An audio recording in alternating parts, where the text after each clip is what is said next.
Praise lord. దేవుని పేరిట అందరికీ వందనాలు. మన యొక్క దినాన్ని దేవుడు మనకిచ్చినందుకు దేవునికి వందనాలు. అయితే ఈ సమయంలో మరి నేను ఎగ్జామ్స్ నిన్న బాగానే రాశాను. ఇంకా మండే నుంచి ఫోర్త్ సెమ్ కూడా స్టార్ట్ అవుతుంది. మీ ప్రార్థనలో మీరు జ్ఞాపకం చేసుకుంటున్నారని నేను విశ్వసిస్తున్నాను. అయితే ఇక్కడ ఈరోజు మనకి వాక్య ధ్యానముగా నిన్న 20వ అధ్యాయము 1వ వచనం నుంచి 16 వచనాలు చూసాము. ఈరోజు 17వ వచనం నుంచి 38 చివరి వచనం వరకు చూద్దాము. ఇక్కడ చాలా విషయాలు పౌలు గారు మరి సంఘంతో మాట్లాడతాడు. అలాగే సంఘ పెద్దల్ని పిలిపించి వారితో కొన్ని మాటలు మాట్లాడతాడు పౌలు గారు. ఎందుకంటే పౌలు గారు యెరూషలేము వెళ్ళిపోతున్నాడు. అవును, పౌలు గారికి తెలుసు తన సువార్త అనేది ఆత్మ ద్వారా అతనికి అర్థమవుతుంది. తన సువార్త ఇంకా ఎండ్ అయిపోతుందని, తను యెరూషలేముకు వెళ్ళిన తర్వాత మళ్ళీ తిరిగి రాలేని పరిస్థితి కలగొచ్చు అని చెప్పేసి పౌలు గారు ముందుగానే గ్రహించి కొన్ని ఇంపార్టెంట్ మాటలు చెప్తారు. మనం ఇంతకుముందు వీడియోలో కూడా చూసాము, మీకు బాగా గుర్తుందేమో.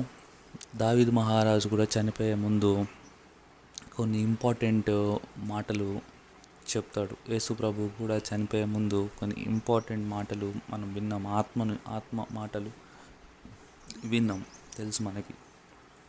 అయితే ఇక్కడ పౌలు గారు కొన్ని మాటలు చెప్తున్నారు. అవి ఏంటో చూద్దాం.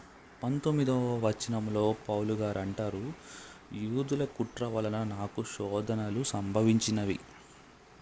కన్నీళ్లు విడుచుచు పూర్ణమైన వినయభావంతో నేను ఎలాగూ ప్రభువును సేవించుంటున్నా మీకు తెలియను. కుట్ర వలన శోధనలు కలిగేను అన్నాడు. యాక్చువల్లీ యూదుల కుట్ర వల్ల కలిగిందేంటి? శ్రమలు, ఇబ్బందులు, కష్టాలు. కానీ పౌలు గారు అవి కాదు గుర్తుంచుకుంది. అది శారీరకమైన భాష, లేకపోతే శారీరక సంబంధమైనది, లేదా శారీరకంగా ఆలోచించే వాళ్ళు అయ్యో నాకు ఇబ్బంది కలిగింది, నాకు ఇది కలిగింది. కానీ ఇక్కడ పౌలు గారు ఆత్మ సంబంధమైన ఆలోచన కలిగి ఉంటాడు కాబట్టి ప్రతి శ్రమ వెనక, ప్రతి ఇబ్బంది వెనక, ప్రతి కష్టం వెనక ఏముంది? శోధన ఉంది. శోధన అంటే ట్రయల్ అంటారు ఇంగ్లీష్లో. ట్రయల్ అంటే వీడు పాస్ అవుతాడా, పాస్ అవ్వడా, ఈ కష్టం వచ్చింది పాస్ అవుతాడా, పాస్ అవ్వడా. సో పౌలు గారు ప్రతి ఒక్క కష్టాన్ని, ప్రతి ఒక్క ఇబ్బందిని, ప్రతి ఒక్క శ్రమని ఎప్పుడు ఆత్మీయంగానే చూశాడు. ఎప్పుడు వాటిని శారీరక సంబంధంగా చూడాలి, ఆత్మ సంబంధంగా చూసి, ఓకే నాకు ఈ కష్టం వచ్చింది, నాకు ఇబ్బంది వచ్చిందంటే ఇదొక శోధన, నేను ఈ శోధనలను జయిస్తానా లేదా అని ఇదొక శోధనలాగా వచ్చింది నాకు అని చెప్పి ఆయన గ్రహించాడు. సో మనం కూడా ఈ లోకంలో మనకైనా కష్టాలు, ఇబ్బందులు, లేకపోతే వేరే వాళ్ళ దగ్గర నుంచి ఏమైనా ఇబ్బందులు కానీ వచ్చినప్పుడు మనం ఫస్ట్ వెంటనే గుర్తుపెట్టుకోవాల్సింది ఇది శోధన. ఈ శోధనలో మనం పడిపోకూడదు. మామూలుగా కష్టాలు, ఇబ్బందులు వచ్చినప్పుడు ఏం చేస్తారు? కొంతమంది కష్టాలు, ఇబ్బందులు వచ్చినప్పుడు కొంతమంది దొంగలుగా తయారవుతారు, డబ్బుల కోసం దొంగలుగా తయారవుతారు. కొంతమంది కోపం వచ్చి, కష్టాలు, ఇబ్బంది వచ్చినప్పుడు కోపం వచ్చి నరహత్య చేస్తారు. అంటే వీళ్ళందరూ ఏమవుతున్నారు? శోధనల్లో పడిపోతున్నారు. కానీ ఈ శోధనలను జయించాలి. సో కష్టం వచ్చినప్పుడు అది శోధనని గ్రహించి, ఆ శోధనను జయించాలంటే ఏం చేయాలంటే, ఏం చేశాడు పౌలు గారు? వినయముతో కన్నీటి విడుచుచు, అంటే వినయం అంటే హ్యూమిలిటీ అనమాట. తను తగ్గించుకున్నాడు. సో మనం కూడా మన లైఫ్లో ఇబ్బందులు, కష్టాలు, నష్టాలు వచ్చినప్పుడు ఓకే ఇది శోధన అని గ్రహించి, ఈ శోధనలో నేను పడిపోకూడదు. కష్టాలు, నష్టాలు, ఇబ్బందులు ఉంటాయేమో, ఉండని, కానీ దీంట్లో మాత్రం నేను పడకూడదు. నా ఆత్మస్థితి పడిపోకూడదు. నేను ఒక దొంగలా మారకూడదు, నేను ఒక నరహంతకుడుగా మారకూడదు, లేకపోతే వెంటనే నోరు జారకూడదు, నోరు జారి పాపం చేయకూడదు, బూతులు తిట్టి పాపం చేయకూడదు కష్టాలు వచ్చినప్పుడు. అట్లా చేస్తే ఏమవుతాను? శోధనలో పడిపోతాను. కానీ శోధనలు జయించాలి. సో శోధన అనేది ఆత్మ సంబంధమైనది. సో నా ఆత్మీయతను నేను కోల్పోకుండా ఉండాలి. అలా కోల్పోకుండా ఉండడమే శోధనను జయించడం అంటే. సో మీరు గుర్తుంచుకోండి, కష్టాలు, నష్టాలు ఇవన్నీ వచ్చినప్పుడు అది ఒక శోధన అని మీరు గుర్తెరగాలి. ఆత్మ సంబంధంగా మీరు ఆలోచించాలి. మనం ఆత్మీయులం కాబట్టి ఆత్మ సంబంధంగానే ఆలోచించాలి. ఆత్మ మనకి ఇంపార్టెంట్. సో కష్టాలు, నష్టాలు, ఇబ్బందులు వచ్చినప్పుడు వెంటనే నోరు జారి పాపం చేయకుండా ఉండాలి. అదే శోధనను జయించడం అంటే. అయితే రెండోదిగా మనము 24వ వచనంలో చూస్తే, అయితే దేవుని కృపా సువార్తను గూర్చి సాక్ష్యం ఇచ్చుటయందును నా పరుగును నేను ప్రభు అయిన యేసు వలన పొందిన పరిచర్యను తుదముట్టింపవలనని నా ప్రాణము నాకెంత మాత్రం ప్రియమైనదిగా ఎంచుకొనటలేదు. దేవుని యొక్క దేవుని యొక్క పరుగులో, అంటే దేవుని కొరకు మనం చేసే సేవలో, దేవుని కొరకు మనం చేసే భక్తిలో, ఆ భక్తిని మనము పర్ఫెక్ట్గా ముగించాలి. అంటే పర్ఫెక్ట్గా అన్నీ కరెక్ట్గా ముగించాలి, అనుకున్న విధంగా ముగించాలి. అంటే ఆ విశ్వాస పరుగుని ఎక్కడ పడిపోకుండా మన గోల్ రీచ్ అవ్వాలి అంటే, విశ్వాసాన్ని లాస్ట్ వరకు పట్టుకొని ఉండాలి అంటే ఒక చిన్న ట్రిక్ చెప్తున్నారు పౌలు గారు. నీ ప్రాణాన్ని ఎంత మాత్రము ప్రియముగా ఎంచుకోకు. నీ శరీరాన్ని కానీ నీ ప్రాణాన్ని కానీ నీకు ఇష్టమైన దానిగా ఎంచుకోకు.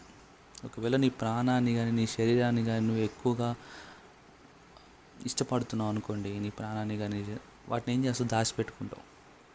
ఇంకా దాచిపెట్టుకుంటే నువ్వు ప్రభు సేవ ఏం చేస్తావు, లేకపోతే విశ్వాసం ఏం చేస్తావు? ఫర్ ఎగ్జాంపుల్, యేసు ప్రభు వారు ఏమన్నారు? పెద్ద పెద్ద గొప్ప కార్యాలు చూడాలన్నా కానీ, సాతాను జయించాలన్నా కానీ ప్రార్థనతో పాటు ఏముండాలి? ఉపవాస ప్రార్థనలు కూడా ఉండాలన్నారు. ఒకవేళ నువ్వు నీ శరీరాన్ని ప్రేమించేవాడు అయితే ఏం చేస్తావు? అమ్మో ఉపవాస ప్రార్థన, అమ్మో ఆకలేస్తుంది, అమ్మో నా శరీరం తట్టుకోలేదు, అమ్మో నా కడుపు అంతా తిప్పేస్తుంది, నెప్పుడుతుంది, కడుపు నొప్పి పుడుతుంది, అమ్మో నా బాడీ ఉండలేదు అసలుకి. చాలామంది చెప్పే రీజన్ నేను చాలామందిని చెప్పాను, ఉపవాసం ఉండండి చాలా మంచిది, మీ ఆత్మీయ స్థితి ఇంకా పెరుగుతుందని చెప్పినప్పుడు వాళ్ళ ఫస్ట్ అనే మాట, అమ్మో నాకు ఆకలేస్తుంది, నేను ఉండలేను. అలా మీరు మీ శరీరాన్ని ప్రేమిస్తున్నారు అనుకోండి, మీరు ఎప్పుడు ఉపవాసం చేయలేరు, ఎప్పుడు సాతాన్ని ఎదిరించలేరు. సో ఇలా ఒక భక్తి చేయాలన్నా కానీ, దేవునిలో ఒక శక్తిలా ఎదగాలన్నా కానీ, మీ శరీరాన్ని మీరు ప్రేమించకండి. వీలైనంత వరకు శరీరాన్ని నలగొట్టుకోండి. ఓకే.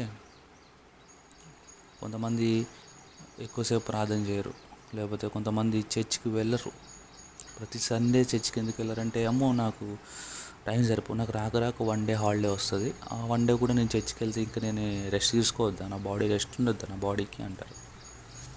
సో ఇలాగా మీ ప్రాణాన్ని ఇట్లా ప్రేమించుకున్నారంటే దేవుడి నుంచి దూరం అయిపోతారు, గుర్తుంచుకోండి.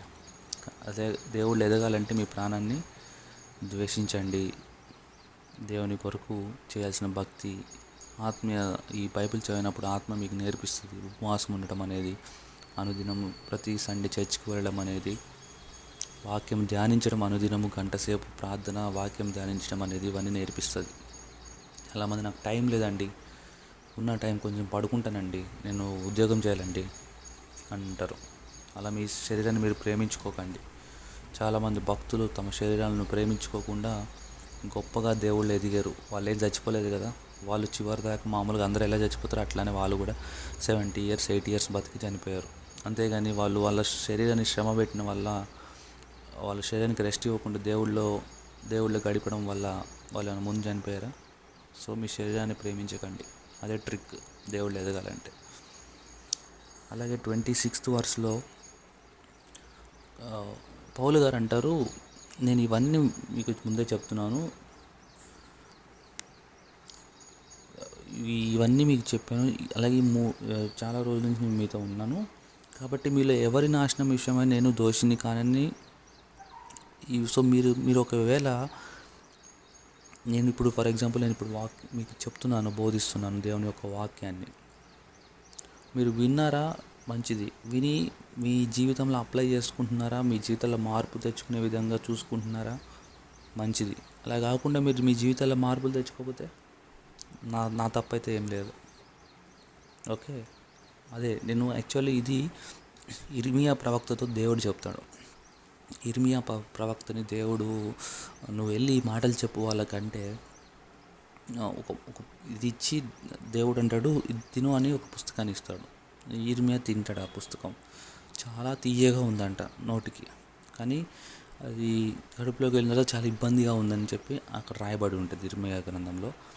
అప్పుడు అక్కడ దేవుడు అంటాడు, ఈ మాటలు వెళ్ళి చెప్పు అంటే, అమ్మో వాళ్ళు మారారంటే నువ్వైతే చెప్పు, నీ బాధ్యత ఏంటి చెప్పడం. మారరా అది ఇంకా ఆ యొక్క దోషం నీ మీద ఉండదు, వాళ్ళ మీదకి వచ్చేస్తుంది. సో అలాగే నేను దేవుని వాక్యం చెప్తున్నాను, మీరు విని మీ యొక్క హృదయాలు మార్చుకొని అనుదినము దేవుళ్ళో కొత్తగా ఇంకా న్యూగా డెవలప్ అవుతూ ముందుకు వెళ్తున్నారా, మంచిది. అలా కాకుండా మీరు ఇంత వాక్యం విన్నా కానీ మీలో మార్పు రావట్లేదా, మీలో ఆ యొక్క మార్పులు లేదా సరిగ్గా వినట్లేదా, ఇంకా ఆ దోషం నా మీద ఉండదు, ఆ దోషం మీ మీదే ఉంటుంది. రేపు దేవుడు అడుగుతాడు, ఇన్ని వాక్యాలు విన్నావు కదా, ఎందుకు మారలేకపోయావు, ఏమైంది నీ విశ్వాస జీవితం అని చెప్పి దేవుడు అడుగుతాడు. సో అదే ఇక్కడ పౌలు గారు కూడా చెప్తున్నాడు. అలాగే 28లో రాసి ఉంటుంది, దేవుడు తన స్వరక్తం ఇచ్చి సంపాదించిన తన సంఘమును కాయుటకు పరిశుద్ధాత్మ మిమ్మల్ని దేనియందు అస్థిశలు ఉంచిన ఆ యావత్తునందు గూర్చి మీ మట్టుకు మిమ్మల్ని కూర్చుని జాగ్రత్తగా ఉండడు. చాలా జాగ్రత్తగా ఉండాలి. దేవుడు మనకిచ్చిన యొక్క ఆత్మ విషయమైన ఆత్మ సంబంధమైన విషయాలు ఏదైనా కానీ చాలా జాగ్రత్తగా ఉండాలి. అనుదినం నేను అందుకే చెప్తున్నాను, అనుదినం బైబిల్ చదవాలి, జాగ్రత్తగా చూసుకోండి. బైబిల్ చదవకుండా ఉండకుండా మంచిగా బైబిల్ చదవడానికి ట్రై చేయండి, జాగ్రత్తగా చూసుకోండి. అనుదినము పరిశుద్ధాత్మ కావాలని ప్రార్థించకుండా మానకుండా ప్రార్థన చేయాలి. అలా ఉండాలని జాగ్రత్తగా చూసుకోండి. వారంలో ఒకసారి ఉపవాసం ఉండాలి కంపల్సరీ. అలా ఉపవాసం ఎగ్గొట్టకుండా ఉండడానికి జాగ్రత్తగా చూసుకోండి. ఈ జాగ్రత్తలు ఒక ప్లేస్ నుంచి ఇంకో ప్లేస్కి మనం వెళ్తేనే ఎన్నో జాగ్రత్తలు తీసుకుంటాము. ఫర్ ఎగ్జాంపుల్ సన్లో వెళ్తుంటే సన్ స్క్రీన్ రాసుకుంటారు, లేకపోతే గొడుగు తీసుకొని వెళ్తారు వర్షం పడుతుంటే. డబ్బులు తీసుకొని వెళ్తారు, సరిపడా డబ్బులు తీసుకొని వెళ్తారా, మంచిగా రెడీ అయ్యి వెళ్తారు. మరి దేవుని యొక్క ఈ విశ్వాస జీవితంలో మనం వెళ్తున్నప్పుడు చాలా జాగ్రత్తగా ఉండాలి. చాలా విషయాలు ఉంటాయి, అవన్నీ మానకుండా చేయడానికి జాగ్రత్తగా చూసుకోండి. ఏ రోజైతే దైవ సేవకుడు ఎంత గొప్ప దైవ సేవకుడు అయినా కానీ బైబిల్ చదవడము ప్రార్థించడము మానేస్తాడో ఆ రోజు నుంచి ఆ దైవ సేవకుడి యొక్క పతనము స్టార్ట్ అవుతుంది. దైవ సేవకుడే కానీ విశ్వాసులైనా కానీ బైబిల్ చదవాలి అనుదినము, ప్రార్థన చేయాలి అనుదినము, ఉపవాసం ఉండాలి ఖచ్చితంగా. ఈ మూడు కలిస్తేనే ఒక గొప్ప విశ్వాసిగా ముందుకు వెళ్ళగలుగుతాం, లేకపోతే సాతానులో పడిపోతాం. అలాగే ఇంకొక విషయం చూద్దాం. 31 వచనంలో చూస్తే ఇక్కడ మనకు ఒక విషయం తెలుస్తుంది. కావున నేను 3 సంవత్సరములు రాత్రింబవళ్ళు కన్నీళ్లు విడుచుచు ప్రతి మనుషునికి మానక బుద్ధి చెప్తిని, మీరు జ్ఞాపకము చేసుకొని మెలకువగా ఉండుడి. జ్ఞాపకం చేసుకొని మెలకువగా ఉండాలంటే రాత్రింబగలు కన్నీళ్ళు విడిచాలంటే ఏం చేయాలి? రాత్రి అంతా నువ్వు ప్రార్థిస్తూ ఉండాలంటే ఏం చేయాలి? మెలకువగా ఉండాలి. సో మీకు అర్థమైందా? ఒక పౌలు గారు ఆయన సంఘానికి కానీ లేకపోతే బయట వారికి కానీ బోధించాలంటే ఆయన రాత్రి అంతా ప్రార్థన చేసేవాడంట. సో మన ప్రార్థనే మన శక్తి. సో కొన్నిసార్లు మనము దేవుని యొక్క వాక్యం పంచుకున్నా మనం ప్రార్థించకపోతే ఇతరుల మనసుల్లో దేవుడు కరిగించకపోతే, ఒకవేళ కరగకపోతే దేవుడు కరిగించాలని ప్రార్థన చేయాలి. నేను అందుకే అన్నాను కదా, మా ఫ్రెండ్ ఎవరైతే తను ఆర్ఎస్ఎస్ గురించి అలాగే ఆర్ఎస్ఎస్లో ఉంటూ దేవుణ్ణి యేసు ప్రభుని దూషిస్తున్నాడో నేను అతనికి కొన్ని బోధించాను, అతను వినలేదు. విన్నప్పుడు ప్రతిదానికి ఆన్సర్ చేశాను, అయినా కానీ అతని మనసు మారట్లేదు. సో అతను నేను ఏం చేశాను? ప్రార్థిస్తున్నాను ఇప్పుడు అతని గురించి. అలాగే నేను ఇప్పుడు వాక్యం చెప్తాను, తర్వాత వెళ్ళి ప్రార్థన చేస్తాను. ఏమని ప్రార్థన చేస్తానంటే నేను చెప్పిన వాక్యం ప్రతి ఒక్క వ్యక్తిలో ఫలించాలని చెప్పి ప్రార్థన చేస్తాను, మీ అందరి గురించి ప్రార్థన చేస్తాను. సో ఈ ప్రార్థన అనేది చాలా ఇంపార్టెంట్.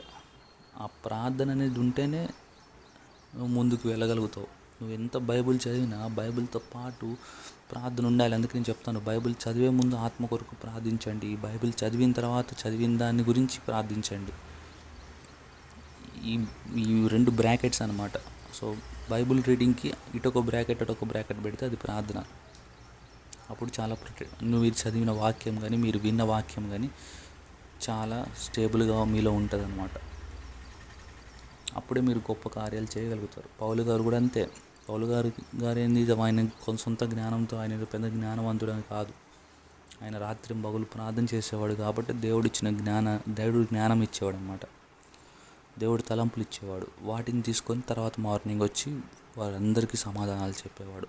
ఎంత గొప్పవారైనా కానీ, ఎంత పెద్ద రాజులైనా కానీ రాజుల ముందు కూడా సమాధానం చెప్పాడు. ఆ విధంగా మనం కూడా తయారవ్వాలి. ఎందుకంటే రోజులు బాగాలేదు, ప్రతిదానికి మనం సమాధానం చెప్పాల్సిన పరిస్థితి వచ్చింది. సో మనం రెడీగా ఉండాలి.